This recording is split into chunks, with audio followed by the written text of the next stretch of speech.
Hello folks, welcome back to the channel. Happy New Year. This is our first video for 2025. Today we've got a lot to cover. We are going to take a trip up to our favourite coffee and car venue to meet some other hardy supercar drivers who brought their cars out for an early January meet. We're going to take Simon's Murcielago down to Modena Rosso for a long overdue suspension rebuild. We'll also nip over and see how the 430 is doing in its winter hibernation. And we're going to talk to you about our plans for the future of the channel in 2025.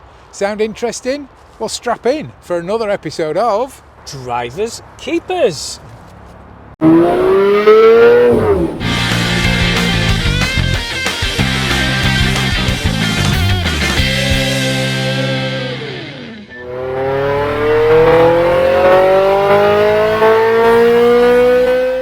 Right folks, so the first thing we're going to do is we're going up to the Motorist between Leeds and York for a supercar meet. Coffee and cars meet in fact, and we're taking the Murcielago.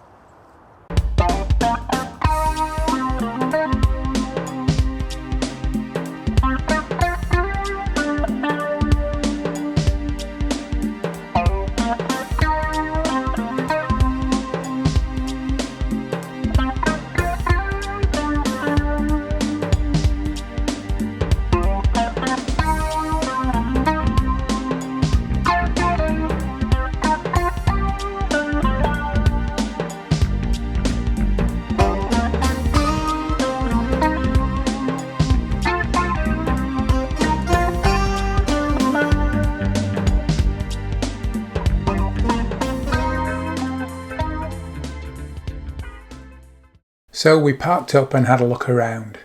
We were pleasantly surprised to see so many people had bought their cars out, even though the weather was freezing cold and the roads fully salted. The Motorist is a great place for us to meet people and talk to them about whether they'd like to film with us in the future, so fingers crossed you may see some of these cars featured in upcoming episodes on Drivers Keepers. Soon enough, it was time to pack up and head for home. A few days later, it dropped a load of snow, which then froze solid as the temperatures plummeted to -15. But we still had to get the Murcielago down to our workshop of choice, Modena Rosso, where the big Lambo had an appointment for some much needed maintenance.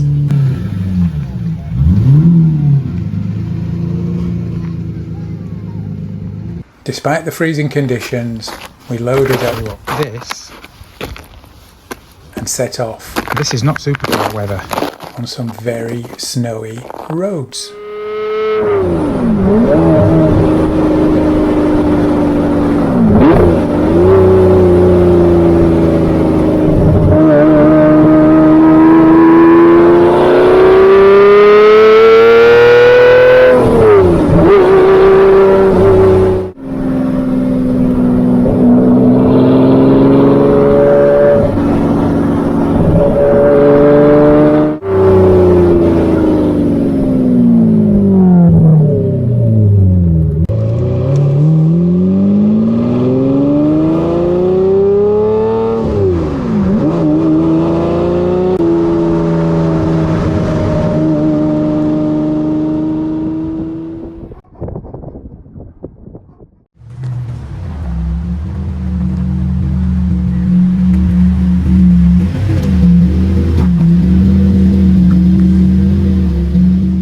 So here we are, safely arrived at Modena Rosso with the Murcielago and a big old box of bits.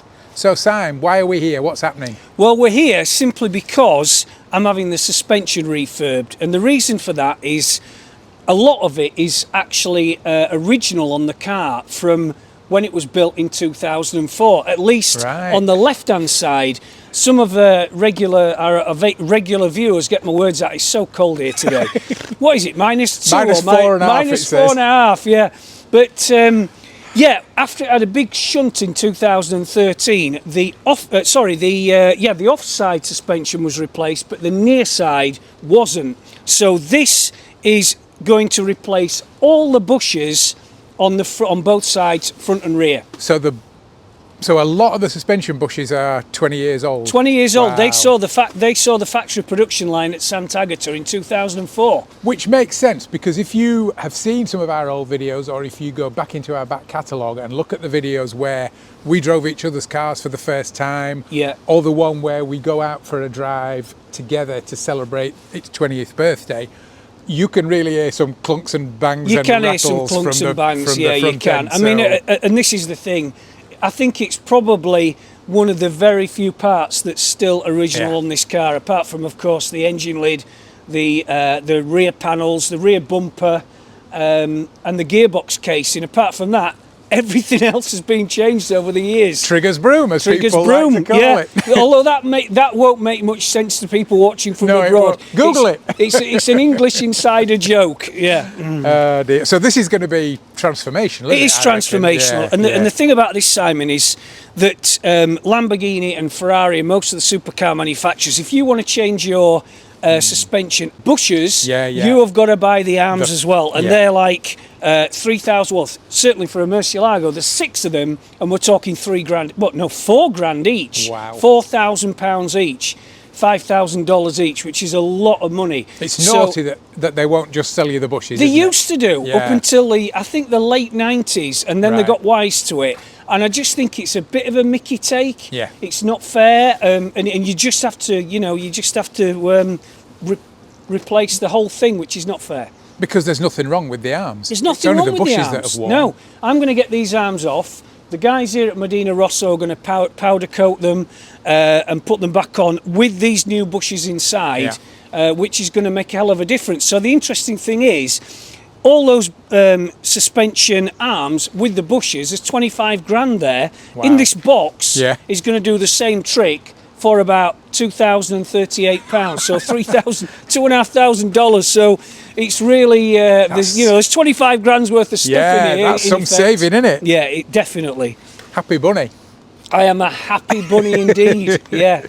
So I must just show you these, Simon, as well. These are the Lamborghini Murcielago side repeaters, and one of mine is cracked, so I've got a replacement.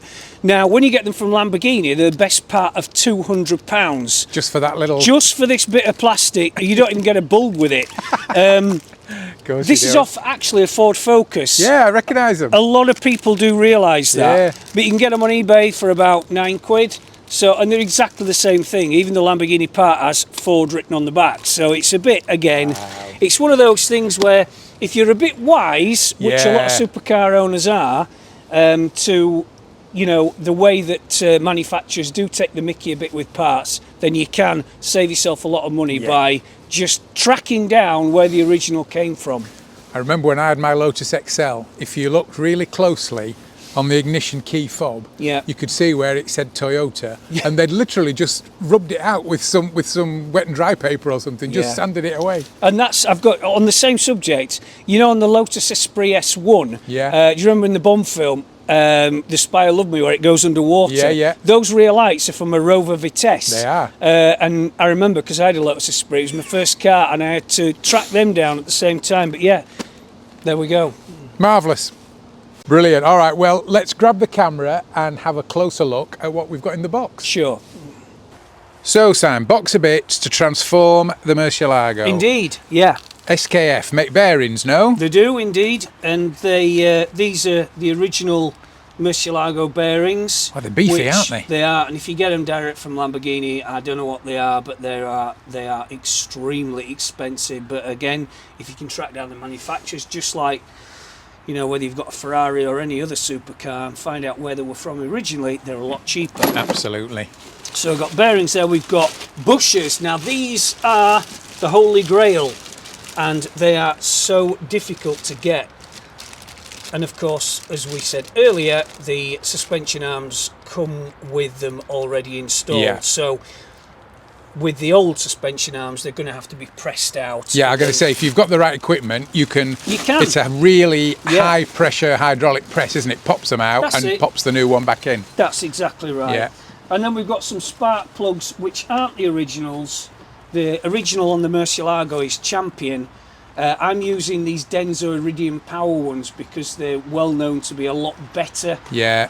The way they work for the 12-cylinder.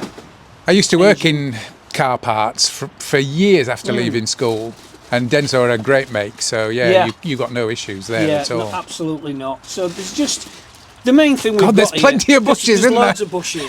I mean, the Murcielago's got 6 suspension arms, so there's 4 or 8 in every one of them. So there's a lot of labour in it, but it's just, you know, as we said, 25 grand to do the suspension compared to 2,000 plus labour for this is just night and day.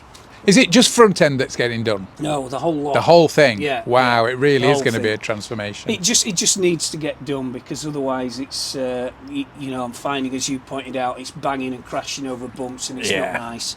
So it needs doing. So there we go. Brilliant. So here we are at Modena Rosso with Matt and Jamie, the legends who look after our cars and who are going to be doing the work on the Murcielago.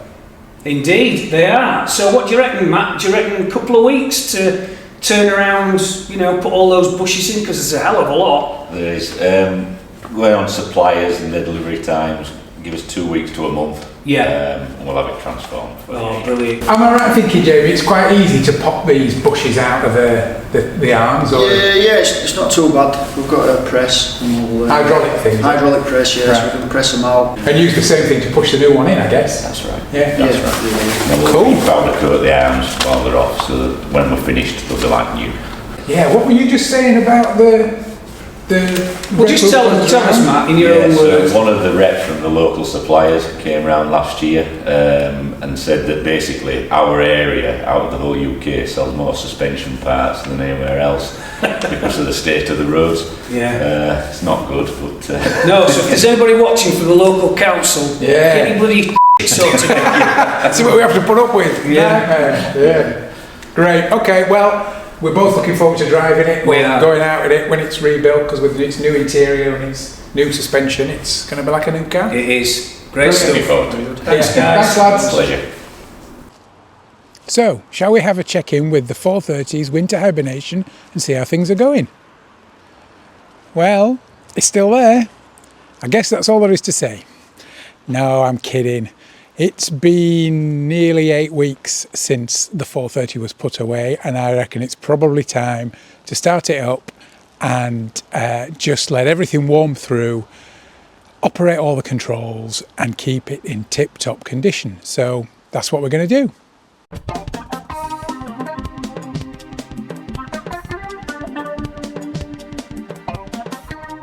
What I do know is it's important not just to let it tick over. We need to start it up and use various different levels of RPM to keep things as they should be. It's not good for some part of the engine, can't remember which, if it just sits cold and idles for 20 minutes. That's not what we're doing.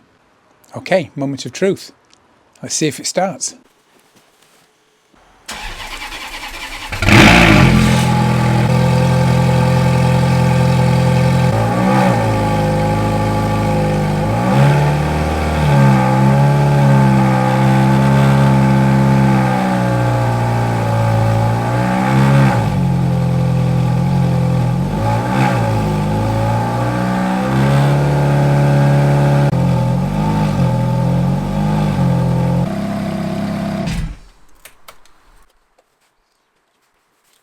Okay, that's taken about 8-9 minutes. All the temperatures are where they should be. Different revs, not one consistent rev level as I mentioned before. Nothing over 2,500, just a few little blips. Everything's worked, everything's been tried and tested. Windows up and down, glove box, lights, indicators, gears, bonnet open, boot open, the whole shebang. All looks good. Just let it cool down now, cover it over again, and hopefully spring will be here soon and we'll be out on the road. One thing I was going to say is the good thing about this freezing cold weather is at least the low temperatures can't hold a lot of humidity. But I've just looked at the dehumidifier and all the condensation that's on my cupboards.